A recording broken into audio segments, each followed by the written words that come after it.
Hi, and welcome to the Right Side Up podcast. I am Danielle Strickland, one of your hosts. I am James Scholl. I am your other host. And today we are... Not the Holy Ghost, the other other host, yes. What? Less impressive. The third member of today's Trinity, and by far the least interesting. But today we are joined by... Karissa Sovdi. Great. Yeah, we are. He only did that because he's scared of your last name. I Because know, in the so many last people are. episode, I was he like, I don't know if I butchered the go last hard on name. it or not, and I didn't ask beforehand. Yeah, so now he's scared. But anyway, we don't have to be afraid. I didn't sound we can French brave enough when greatly I in said this. the last person's name, so I apologize, Karissa. Carissa, we're excited that you're here. Thanks for joining us. And part of my excitement, one is I think you're a great communicator, and we met together at a boot camp in Vancouver, Women Speaker Collective. Shout out to Women Speaker Collective. Yeah. If you are a woman that needs to strengthen your voice or find your voice or next level your communication, Women Speaker Collective is for you. That's Or a man who wants to support a woman in that, also do that. Yes. Absolutely, 100%. So that's where we met, which I'm thankful for. And then I started following you and learned of the work that you've been doing in the space of singleness and being unmarried in the church, sort of unmasking some really important conversations for our theological understandings and proper discipleship and things like that. And so we just finished an episode on with Sheila Gregor on the principality of patriarchy in marriage, which I thought was a really important one. And then I literally was like, oh, we got to talk to Karissa, because I think there's some principalities at work in the way we view family and the way we view marriage and the exclusion that happens in singleness and what that is and the calling of it and then just the reality of it. And then also, I think in that last podcast, we might have mentioned there's more unmarried, specifically women in the church than ever before, or at least in recent history. I'm not sure about ever before, because convents were like a huge thing. Yeah. So tell us all the things. First of all, help us understand how you got here, why you wrote a book, who you are. Give us a little bit of context about those things. Yeah, thanks. I think how I came here is just my own life. I grew up in very much a love story, but also very much, complementarianism and, the 80s and 90s. And so the mix of purity culture and rom-coms and Disney princesses was all just kind of the soup I grew up in. And the message was pretty clear. I was to get married. And so I never really identified. Carissa, just for a second. Yeah. Would it be fair to say, because this is like one of my pet peeves about just how girls are talked to in general, but like it's not just that there was an expectation that you would get married. It's that your deepest desire and your sole purpose is to find a man who will complete you. Yeah. Yeah, absolutely. And I honestly, it's hard for me to parse how much of that was taught to me and how much of it came from me. Like I don't really even know anymore, but I know it was my deepest desire. And it took a while to realize, oh, that's actually an idol. Like I thought this was just a desire. And then I'm like, no, that's an idol. And I never really identified as a person. I identified as a future wife. Wow. And so, man, dismantling that was painful, but also so freeing, because it's like, oh, there's a lot of life out there if you stop identifying as a future wife. And it's not that I've given up the hope or the desire that I might get married someday. It's just, it's gotten demoted from an ultimate thing to just a thing. Great. Yeah. Just that statement itself, like I identified as a future wife. Yeah. I just feel like, what? Yeah. Did you not feel that way, Danielle? I feel that way.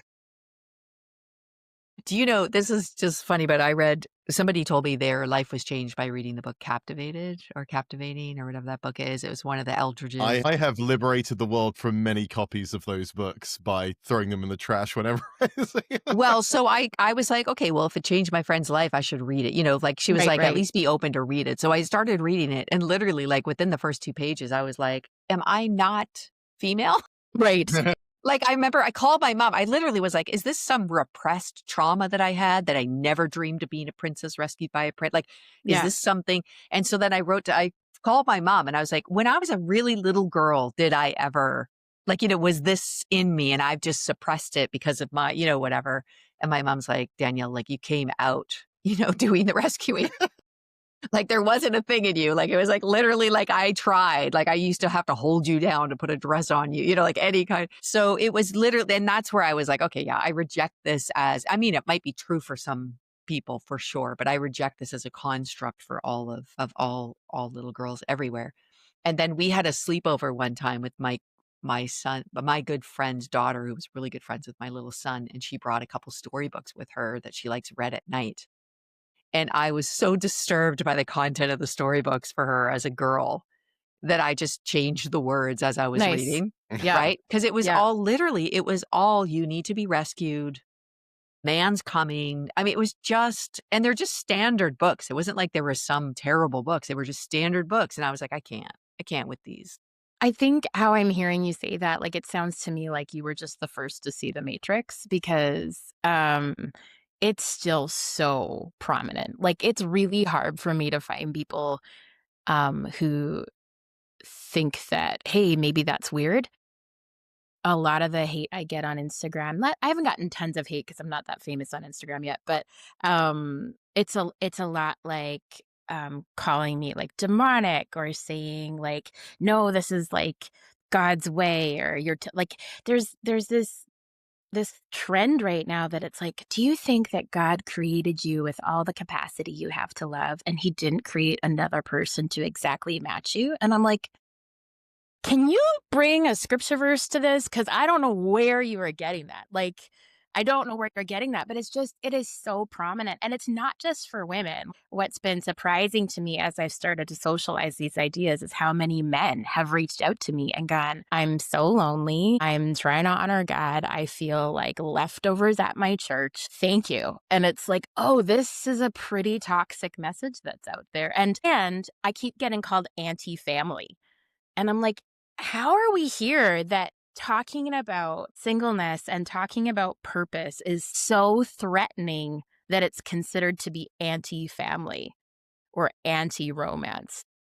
Well, and I think that's where your work then begins to expose the actual deep. And that's why I think you naming it as an idolatry is I've always said the nuclear family is the idol of a North American Western Christianity Hmm. that we have idolized. And then that comes first. I mean, literally, you will even hear people list their allegiances and Yes. family will be at the top. And you're just like, Yes. actually, literally, Jesus said you're going to have to leave your family to follow me. And Yeah. Jesus himself never got back. I mean, it's just like, and then Paul was Jesus like, is you better ironically quite remain anti. unmarried. How did we Yeah. get Yeah. here? How How did did we we get get here? here? Yeah. So, yeah, the story of the book is me getting here of like realizing, honestly, it was me being tired of it, tired of trying to date, tired of turning men into prospective spouses first and humans second, tired of trying to cultivate this fairy tale life, realizing how much I had built my life around this inevitability that I was going to be a wife and a mother. And the more you do that, the more you just leave this gap, this hole in your life that's just waiting for something to come fill it. And so I just kind of said enough is enough and started reading the Bible like a person instead of a future wife and was like, oh, there's a lot here that I missed the first few times around.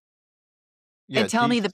what were the big moments? Like, what were the big revelations for you as you sort of undid, I would say, that oppression, of even how you thought about yourself and how you related to other people? I love that you said that, even like tired of connecting with men as a potential spouse instead of just as a human. Yeah.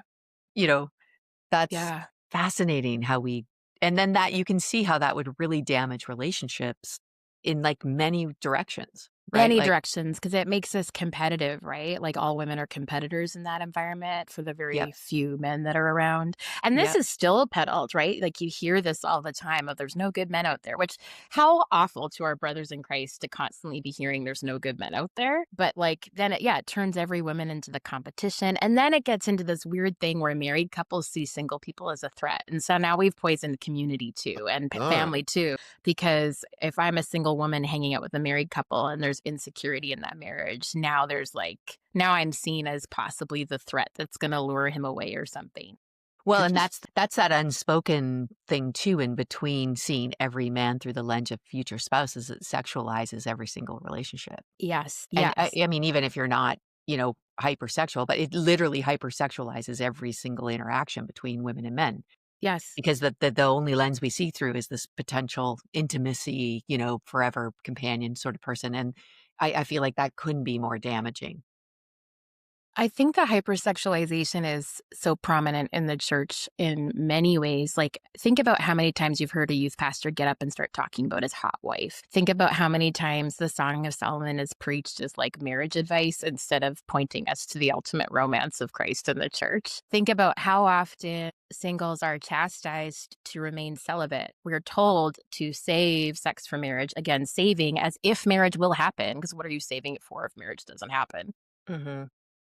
And kind of treated like sub or less than or immature when we do maintain our purity. Like, it's like, hey, there's this secret that you're not on the inside of because you're not married and you're not having sex. And so we make singleness look and feel like the worst possible thing. And then wonder why we don't have any hope to offer. And it's like, well, we got the gospel wrong. Like, the gospel isn't the American dream. And there we have it. The American dream isn't the American dream either. Right? Well, yeah, I another podcast. I think one of the things we kind of realized is just how often we tend to center church celebration around couples. So we Yes. celebrate marriages in a big way. We celebrate babies in a big way, baptisms or baby dedications.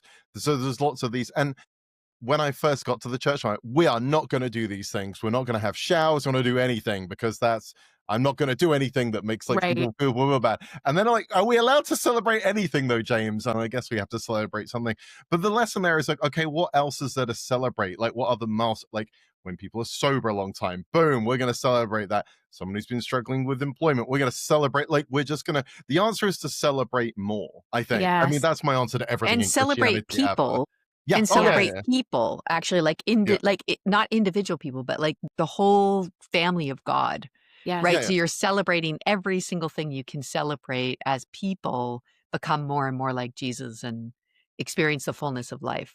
And not just like capitalist milestones either. Literally, hey, you're here, beautiful. You want to Mhm. share what you got, amazing. Like it became very obvious to me and quite sad that the limited times we're allowed to celebrate Yeah. were things that excluded people. Yeah. And what a I think that's been a huge celebration has been huge for me as a single. There's a whole chapter in my book on it. It's called Champagne Moments. And the premise of that chapter is that I was once gifted a bottle of champagne that I was told would be for my engagement. And what and then engagement or something Ruin a good thing. equally powerful, right? And so I spent 10 years wandering around. Is this as important as an engagement? Is this as important as an engagement? And then I was like, this is so stupid. Like, I mean, it turned my eyes onto what is worth celebrating. So that was a good thing. But I'm Mm, like, actually, we can't keep saving up celebration. Like, that's scarcity mindset. That's fear. That, like, there's so many things to celebrate. And when I'm invited into church spaces to encourage people on how they can include singles, I'm like, start with celebrating. Like, can we think about, hey, the next time someone in your life tells you they got a promotion, ding, ding, ding, ding, ding, go buy flowers, take them to dinner, book a sitter. Like, yeah. the next time someone says they're training for a marathon, the next time someone tells you, hey, this is my 3 months sober, or I had a breakthrough in therapy, like, let's get on celebrating these things because I might never have a wedding shower. I might never have an engagement party. I might never have a wedding. Like, does that mean I'm not worth a meal, a champagne, buying a gift? Like, we got to learn how to celebrate. That's great. Like move-in parties, promotion Yeah. parties, even just like decision parties. Yeah. Like Oh, I have a yeah. friend who made a decision to get her master's degree later in life. And it was like, okay, we're going. We're going for Yeah. dinner. We're going to have a party because this is a big decision, a big risk that you took. And I'm proud of you. Like, I Nice. agree. Like it's for now, isn't it? I love that one of the principalities, I guess, is this never ever coming possibility of a future life that might be full and might be and that actually the life Jesus offers everybody is now, Yes. the Abundant eternal life. now of God. Abundant life now, not abundant life Now, once you're Yeah. not married. when, if, possibly, maybe, later. Yes. Yeah. Yeah, eternal life starts now. And, one of the pivots I realized is like, oh, we got to shift the happily ever after to like, or to a life that never ends. Like, I don't want a happy ending. I want life that doesn't end. And that can start right now. Think, yeah, I think it's just we've just gotten it so distorted. And I think we've kind of bought into this lie that desire is ever satisfied, that that hunger that you have for something more ever goes away. I don't think it does. I think that's what Solomon maybe meant when he said eternity is set in our hearts. It's like we are built for more than can fit in an earthly life. And so every time we have longing, A, that's meant to be satisfied in the Lord, but B, I don't know if it's satisfied this side of heaven. Because look around, like as soon as you get married, then it's when are you having kids? And then once you have kids, it's like, when are you having more kids? Or when are you now going to be able to afford this thing? Or when are you having grandkids? Like we're just never done.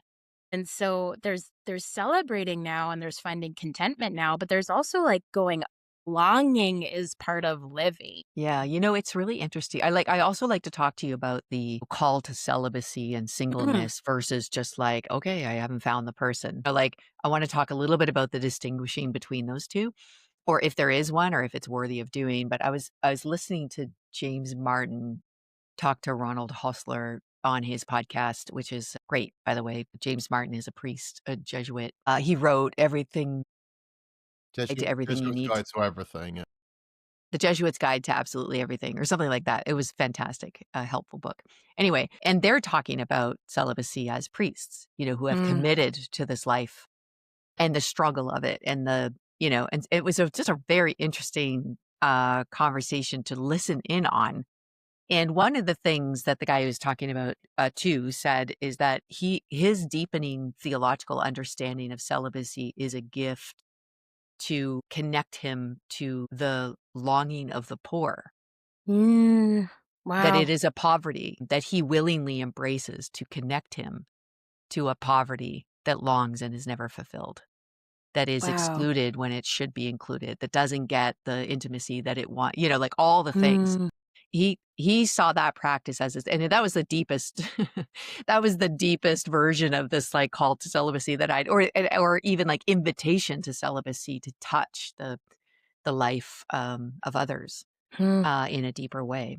But anyway, that I think even the fact that we don't even ever think about or ponder those things or wonder or even camp out on, uh, Paul's instruction that to be fully committed to the ways of Jesus, it might just be easier to like not get married, Yeah. or to, or even Jesus's example of like giving himself so fully to the beloved community that marriage is too small for that, like what, or it is a threat to the allegiance of that or something. What are your thoughts around that, and how do they factor into your own kind of living as a disciple? Yeah. I think about that verse of Paul saying, I wish you were as I am. I wish you could all just be single. And I was talking with a friend at my church and he was like, I don't think that's like, man, I wish you weren't so horny. I think that's like, I have something that you don't have and Yeah. I wish you could just enjoy this. I think that one, I think we've trumped up how much of it's a calling versus, I mean, life is a calling. And, I kind of think we're all called to singleness until we're called out of it. I don't know. Like, we start off single. So why are we waiting for God to tell us, oh, just stay that way instead of waiting to see, am I not supposed to be this? So Right. I, This is I who we think, are. yeah. This is who we are. Yeah. First. And Yes. I think a lot of singles are kind of really confused by this because they're waiting for the like voice from the sky to say, thou shalt be single, or that if they're called to be single, then they won't desire a marriage. And I do believe there are some people out there who don't desire marriage, but I don't think that you have to not desire marriage to live fully in your singleness. I think singleness is a gift, whether you choose to unwrap it or not. Like Paul calls it a gift. Yeah. Yes. And so you can decide that's a gift you don't want, or you can unwrap it and find out how is it a gift. Some of how it's a gift is just the simplicity of it. Like you said, just not having to like figure out where my allegiances lie, not having to wrestle with those priorities, not having that level of complexity in my life. Like that's part of how it's a gift. And I think of celibacy itself as like we've positioned it so long as like celibacy equals purity, and purity is about making your marriage good, your future marriage good. Like that's been preached to me my whole life. Safe sex for marriage because you want a good sex life when you get married. Don't do porn because it'll ruin your sex life when you get married. And it's like, no, actually, blessed are the pure in heart, for they will see God. Hmm. Like, the point of purity is knowledge of the will of the Lord. The point of purity is like clear eyes, clear ears, like the ability to connect deeply with the Father. And I'm not saying you can't be pure in marriage, but man, does that change the conversation around celibacy? Yeah, and what you're saying here is we need to stop treating all these things as a means to an end when they are Yes. inherently both good and God honoring and God revealing. Yes. Said, well, do this thing for this other thing, which, as you have said, inevitably leads to heartbreak when those things don't work out. I've, as a pastor, I've been in conversations with people saying, "Yo, I know God, got someone for me. God might, but I'm not. Like, I am preaching that." Yeah. And to me, I'm just like, can we just start calling it an idol? I know nobody wants to use that language, I but do it I'm all the sorry. time. You're totally right. I'm 100% on board. Yeah, absolutely. Like, where's my person? Where's your savior? He already came. He's already here. Mhm. Where's the guy that's going to complete you? He died on the cross for you. Is that not enough? Like, the love story happened, guys. It That's happened. right. The great romance we're already in. The Yeah. groom has done his thing. Yeah.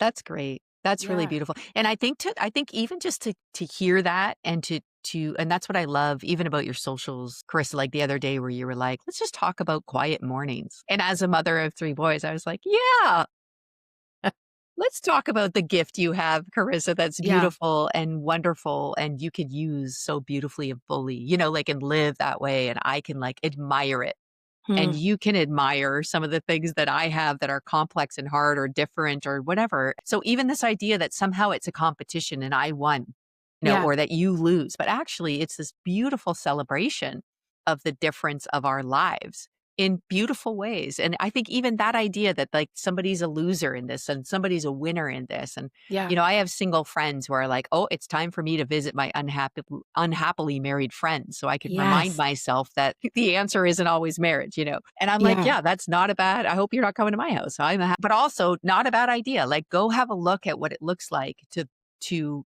to practice idolatry of a thing Of a thing. over actual genuine life and flourishing and fullness. Well, and they that compare themselves are not wise.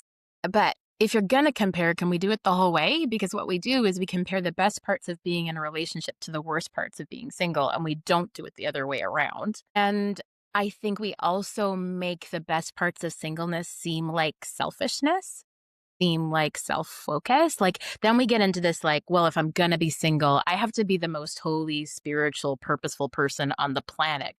Giving up marriage, if I'm sacrificing, if I'm embracing that poverty, then I better make it useful. And it's like, do we do that with anything else? I don't think we do. Like, I think that's such a utilitarian view of God's gifts of like, sometimes God just likes pretty things. Like sometimes he just does beautiful things. And can we just, like you said, enjoy the beauty of this thing instead of trying to morally evaluate it on some scale? Yeah, And that's when we beautiful. talk about marriage as well, yeah, often when we talk about the best things about marriage, those things are kind of selfish too, but we don't consider them selfish because there's someone else involved in it. Yeah, correct. I think about this a lot with like discipling. You know, the mandate, the commission of the Old Testament was to be fruitful and multiply. The commission of the New Testament was to go and make disciples. And if you are raising your family, you have physically made disciples. I can't do that as a single, but I can really make disciples out there and maybe sometimes more because I'm not busy raising kids and not busy trying to keep a family home going and I'm not busy trying to connect with a partner. And so I'm not saying like, I'm not trying to put pressure on singles, but there is freedom. There is an advantage that I don't think we talk about enough because we spend all that energy trying to find someone. Like that, we're not ever cultivating that. Hey, singles, like, hey, here's how you could disciple people. Here's how you could build friendship. Here's how you could live into your purpose. We're like, here's how you find a man. here's how you date someone. Here's how you get married. Here's how you prepare for marriage. Like, was anybody ready when they got married? I don't think so. Like, we don't talk about any other part of life like this as if let's prepare. It's like, how about God will work on preparing you and you just follow him? Mhm. My Yeah, wife that's and I were together exactly. I for had a 5 friend of years, mine I had a and friend of mine who gave me advice as a young disciple who just said, run as fast as you can in the direction God's inviting you. Like, just go full out. And then if someone's keeping up, maybe Yeah. they're a person you could run with. Like Yeah. that was literally and I thought that was a beautiful invitation to even like reframe that my aim is towards Jesus, right? My aim is always towards the life Jesus invites me into. That even the idea of like how we can construct relationships is like a weird, where we flip that, and that's that idolatry is we flip the aim. So if my aim is to try to find a man, or if my aim is to try to get married, or if my aim, then we're no longer aiming for what it is that Jesus is inviting us to. And maybe that those things conflate eventually. Like maybe Jesus is like, this is what I'm inviting you to, but that's Sure. not my aim. My aim is to actually live in the flourishing life that Jesus invites me to. Sorry, James. I was I was just insistent. going to say, is anyone ready? Yeah, when we were together for 5 years and a solid year of therapy before we got married. So, and no, so there you go. That's Yeah. You're more ready than you ever were, but still not ready. Karissa, I want to speak. Sorry, I want you to speak more to this because I think this is what Paul says. Yo, I got more time. I want to get the balance right though, because I do think there is often a kind of unreasonable burden on single people in churches because like, Agreed. well, you don't have stuff to do, do you? Like, no, they No, have no. their own lives and their own things. So I wonder what that looks like because I think you've obviously arrived at quite a mature place after a lot of kind of thought and study and prayer, and probably have good boundaries that go with it and celebrate the fact that hey, I have more time to do Jesus stuff than my friends with kids do. Just objectively, that's how time works. But at the same time, how do we make sure we are honoring single people in churches, not being like, you can do everything because you have too much time? Like, well, I'm supposed to be spending all this time finding a partner. So apparently I don't. Yeah. Thanks for going there if that was where I wanted to go if you didn't. Because there is I think some of this is actually showing how broken our approach to family, the family of God is, because the burden of singleness is real. And so I don't want to be minimizing that there is grief with this, that there is a burden with this, that there is a cost to this. There very much is. But some of those costs are because we have decided that the nuclear family is to solve all of our connection needs. And so I think that, like, some of our efforts as singles is just trying to find community. It's hard. It's hard to find friends. It's hard to find community. And because we're so individualistic in our culture, a lot of our efforts are just going into supporting ourselves. Like, I don't have a partner to help pay my rent or my mortgage. And so there's efforts of just kind of surviving and staying alive and being a human that I have to put more work into than my married friends do. This really came up during the pandemic because I live alone. My married friends obviously don't. And now there were costs on both sides. I remember calling one of my married friends and saying, I don't think I have seen another human being in 2 weeks. And she's like, I don't think I've been alone in 2 weeks. Like, there's costs. But like, my married friends will say, oh, if you ever need us, just call us. And I'm like, and then I invite them over to dinner and they'll say, we're going to have a quiet night at home. And I'm like, what did you think I need you was going to sound like? I'm not going to call and say, guys, I am desperately lonely. So can you please come over for dinner and keep me company? I'm going to say, hey, want to come for dinner? Because I don't have someone to have a quiet night in with. And so I do think there's some burdens. And, depending on how you are financially, you might have to work multiple jobs to this stuff. And so this isn't like, hey, churches, hear that all your single people are underutilized and go burn them out with volunteering. It's more like, can we elevate that there is worthy things to do that aren't raising children, that aren't keeping a marriage alive? Yeah, I also love that, like, could we and this is one of the problems with idolizing the nuclear family is we make it exclusive, Yes. which any form of that is anti-theoretical to discipleship. Yes. It is a life that is radically inclusive. That's how we're supposed to live. So even that idea of like, it's so weird that this is so hard for us to make space for each other as we are. Yeah. So even like, can you come for dinner? Even if it's like, we don't really want to go out for dinner, but Carissa, you want to come over and hang with us? We're doing nothing tonight. Like, Yeah. and that's that invitational. I see this as a moment of connection, but not work. Because that's why, Mm. again, we've made relationships about work Yes. instead of actually about being with each other and that being enough. So we could just Yes. literally chill out, watch a TV show together. Yeah. And that's okay. That would be beautiful and worthy. And so this idea of this nuclear family is this exclusive group of people that meets each other's needs and they're protecting one another. It's like all based on this scarcity exclusive concept. Whereas the family that God is inviting us to is a new version of like even allegiances and openness and this is the whole movement of the gospel in the book of Acts is just like, Mm-hmm. who is my brother? Who is my sister? It's the, wow, it's the, and it's this move to like make our lives. And I even think that sometimes we talk about like they met together in their homes every day as like this, I don't know, like teaching moment or something. I think they Yeah. just literally had inclusive lives. Yeah. They met each other's need like they and I'm not sure that we even know how to do that. Like I live in a little townhouse subdivision thing where everybody drives into their house and nobody sees each other. Like I can go without seeing I don't even it is the hardest thing. And we even went Christmas carol, we've gone Christmas caroling to try to reach our neighbors because we've always been sort of neighborly. And people are literally turning off their lights so that we won't knock on their door. And like I'm just like, what is Yeah. happening? What's happening? What is happening? But I think this is actually this thing that you're touching and feeling that's real and good that you're writing about, that you've unlearned and then relearned some beautiful things is actually, it's manifest in this topic of singleness.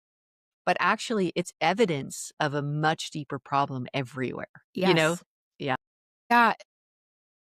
The back part of the book starts with like how Jesus did singleness, because I think we don't look to his example enough. We think of him as fully God and forget the fully man. And it's like, you don't think people were flirting with Jesus? I think they were. Uh, So much so, it caused a lot of offense. Why Yeah. would he not? Like, That's right.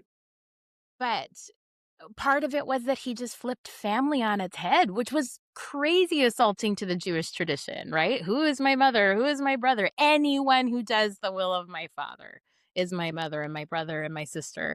And I do think this is about reimagining community in a whole new way. I think this is about resurrecting friendship. Like, I just think as a rule, we suck at friendship. And one of the reasons I think friendship is so hard is because we've so overemphasized romantic love that we just don't teach or train or practice any other kind of relating anymore. And I was listening to a podcast where they were talking about, the crisis of singleness. And this is everywhere, right? It's an attack on the family. It's a crisis of singleness. There's not enough people getting married. There's not enough people having sex. There's not enough, like, it's just crisis, crisis. And the best answer he could come up with was, well, people are lonely. And I'm like, romance is not created to solve loneliness. Like, there's so many other solves to that problem.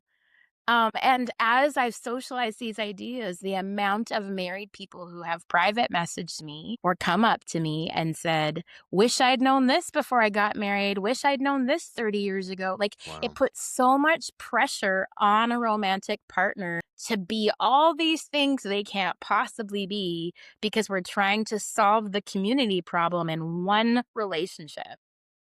I have a friend whose marriage imploded because of, it was the guy's fault. And I said to her, if you could go back in time, what would you change? Like what would you? She said, if I could go back in time, I wouldn't have gotten married. But she said, I literally did not know it was an option. I didn't know there was any other way. It had never occurred to me. No one had ever told me that there was a way to fully follow God's missional call on my life without a husband. Yeah, I think there's a chapter on feminism in the book, and it's where I started with it, not where I am with it now, because I just feel like you have to give people a roadmap. But I do think our foremothers would be weeping to see what we are doing with our freedom. Like, how many years did women battle to be more than a wife and a mother? I'm not denigrating wife motherhood, like, or marriage, but to be more than that, to have options beyond that, to be able to have independent finances, to be able to make decisions, to be able to live for God without deferring to a man. Like, begged the Lord for that, fought for that, bled for that, died for that. And we're calling it a romance crisis. Like, maybe this is God's answer to our prayers of like, be free. I have far less burdens in some ways than a lot of my married friends. I also have heavy burdens too. And yes, sometimes do I want to share that? Like, the comparing thing just loses traction so fast. But I'm just like, man, have we been calling God's liberation of women a crisis of the family? Right. And, one of the things I was thinking about when you were talking about loneliness, Mhm. and I was thinking about how, and really it's a friendship. We have a poverty of genuine friendship. Yes. We have a lack of connection with one another. And I think what we've done to marriage, like, I feel like this just keeps coming back to idolatry where we outsize, what things are. Yes. Right. So we prioritize them, but we also outsize what they are. So we're looking for saving from something else. So we're looking for marriages to save us or men to save us. But also I think we've done the same thing with friendship, Mm, where we outsize friendship, where we're not just looking for a friend, we're looking for the friend who will meet all of my needs, who will be the perfect BFF, who will like join together and like and it's like, no, actually people are people. yeah. We're connecting with one another, celebrating all the good in the world, trying to Yeah. find places where we can walk together and learn from each other and even like grade against each other so that we can sharpen one another in the way that we love. These are the ways that we become more and more like Jesus. Yes. So even that idea, like I think we even outsize and, outweigh what a friendship even is. And I'm just like, when did this become the ultimate friendship? Why can't we just be friends? Yeah. What is Totally. wrong with us?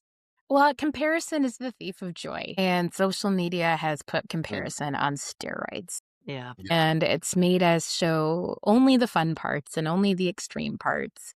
And I think I love your phrasing, outsizing. I'm going to use that because this comes up in leadership development, which is my field, all the time.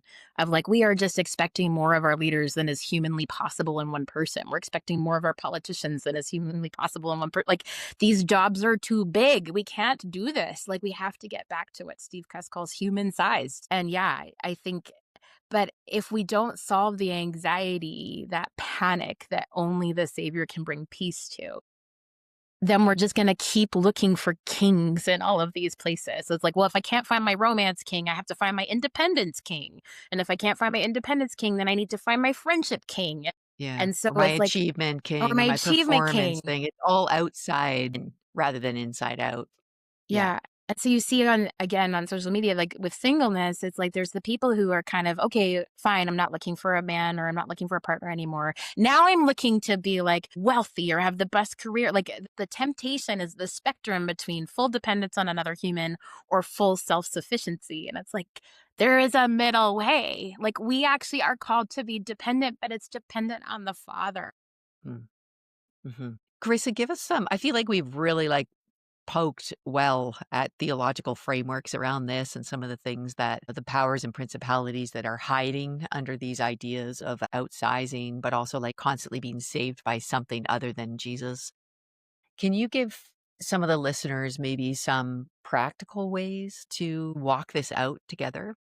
Oh, I want respect. Like, I do think, back to the celibacy thing, I think there's all sorts of practical things we don't talk about because we just tell people don't have sex. And it's like, okay, how don't I have sex? And so I think there's things like, how are you attending to your physical needs? How are you building affection into your relationships? How are you wrestling with desire? How are you giving yourself outlets for physical exertion? How are you taking care of your beauty? Like, not to the point of vanity, but like enjoying your body. Like, there's so many practical things that you can actually do in celibacy that we never talk about.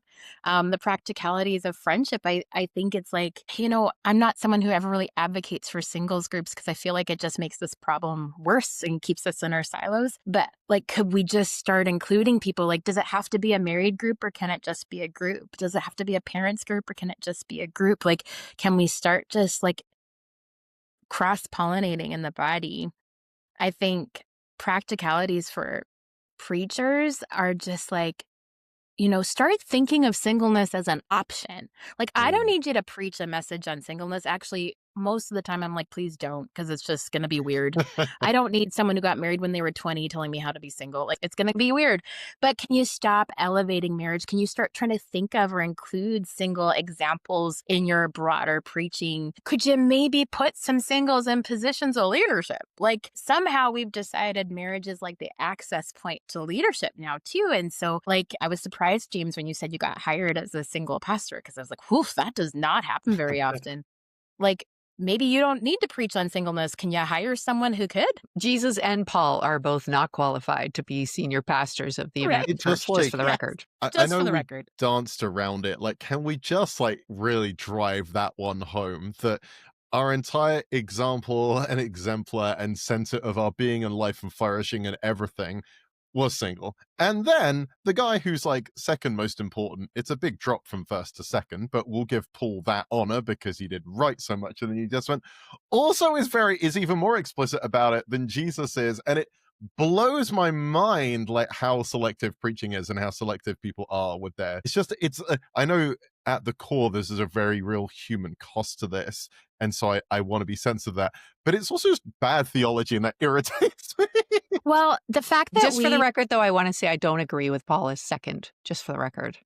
Yeah. I mean, There's a whole bunch of women that come before him, but then I'll give you Mary, okay. Okay, at least Mary. I He mean, maybe wrote two more Marys come Bible before than the Paul. other ones. I'm I don't just know, saying, man. I don't agree with the Jesus, and then Paul argued that's like ridiculous.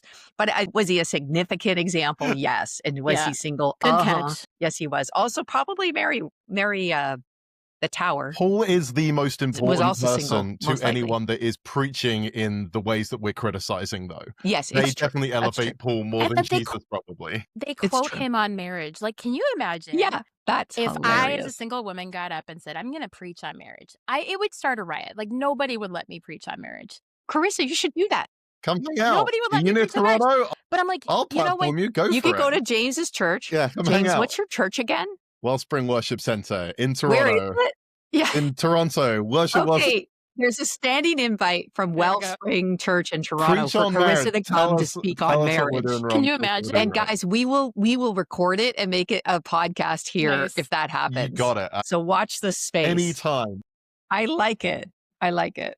But like, we listened to Paul preach on marriage, and like, he was single, and you're just like, yeah, because singles actually have something to contribute on this topic, like on most topics. But I think the inclusion is so much simpler. Like, I think people are like, what are we going to do about singles? like we're out in the wild. Like, it's like, oh, shoot, that wild. Or animal like you're a still problem exists? to be solved. Like Yeah. It's also not even that rabies, idea. guys.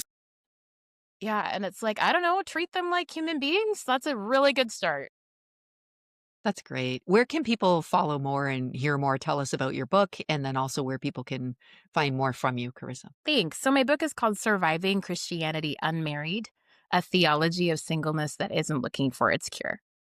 Amazing. The central premise of the book is, what if singleness is a life to be lived, not a problem to be solved? And it gets into all of these practicalities. I've had a few pastors read it now and highly recommend. So it's not just for singles, but it definitely is a survivor's guide. And it's at survivingchristianityunmarried.com. It's really wherever Christian books are sold, Amazon and a bunch of Christian bookstores. And there's an audiobook as well. And then folks can follow me I'm mostly on Instagram, and it's just my name at Karissa Sovdi, KarissasSovdi. And I post little videos about this topic fairly often. And I heard a rumor that there might be a course coming soon. Yeah, so I'm in talks with your friends about putting together a course on destigmatizing Christian singleness. And hopefully that'll be out later this fall. We got a first step. That's fantastic. If you're familiar with the Deep and Wide Academy, there's a bunch of different, I think Joash Thomas is going to be doing a course with his book, The Justice of Jesus. And we are thrilled to be working with Carissa to see if we can't get this in a way that people could journey with a study on this and take that book and actually walk it out and see what that might look like. So watch the space there too. Exciting times. Yeah. Thank you, Carissa. Thank you, James. Thank you so much. As usual, edifying, fun, curious conversation, which we love.